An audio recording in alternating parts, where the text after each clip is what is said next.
Hello YouTube, this is Mike from Lost Trail Off-Road. I just wanted to give you all a little quick update, something I did real quick for y'all. This is 12 valve. I got the hood popped here. We're gonna open it up. Behold, the 12 valve. Anyways, let's skip that note. I went ahead and did a lock-up switch pretty much for the overdrive. A lot of these Dodges with the 47RE and 47 RH, I believe it's called, have issues with the overdrive locking up. So here's a quick way to fix that under 10 minutes, and you would only need a few things. Pretty much a two-way toggle switch, a thick gauge wire. I mean, it really doesn't matter how thick, it's because it's going to be going to your negative. So I ran a wire going to the negative, to this battery, going into the firewall, going into the two-way switch on the one side, which I'll show you in a second, and then ran the wire back out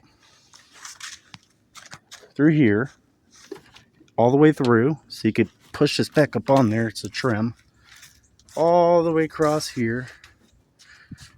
Here it is, pops out here. Go into this second plug-in, orange and black, which is the black stripe and the orange, and we split into that. Try not to cut all the way through that wire.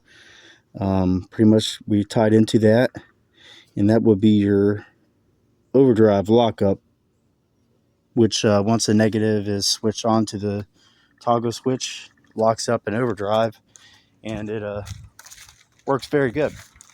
So over here is the switch. Sorry for all the mess here.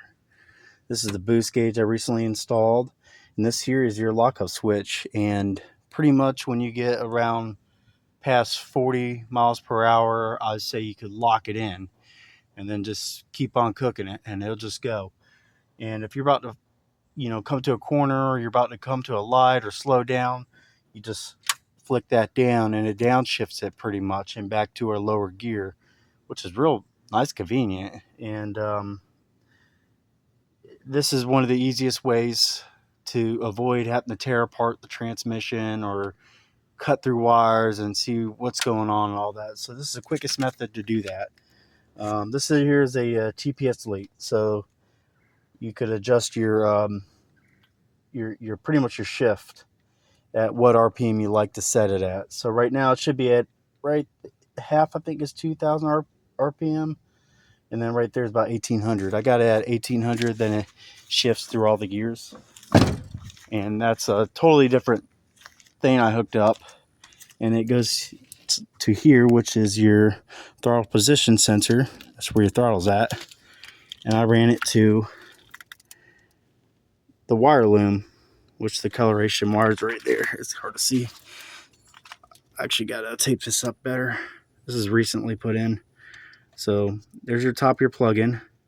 You got your red, your white, and your green. And I ordered this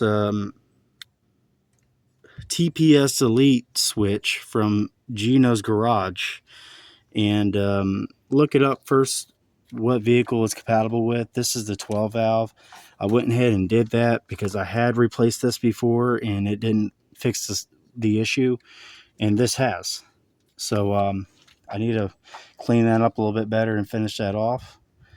But just those two things help this tranny shift a lot better and shift how I like it.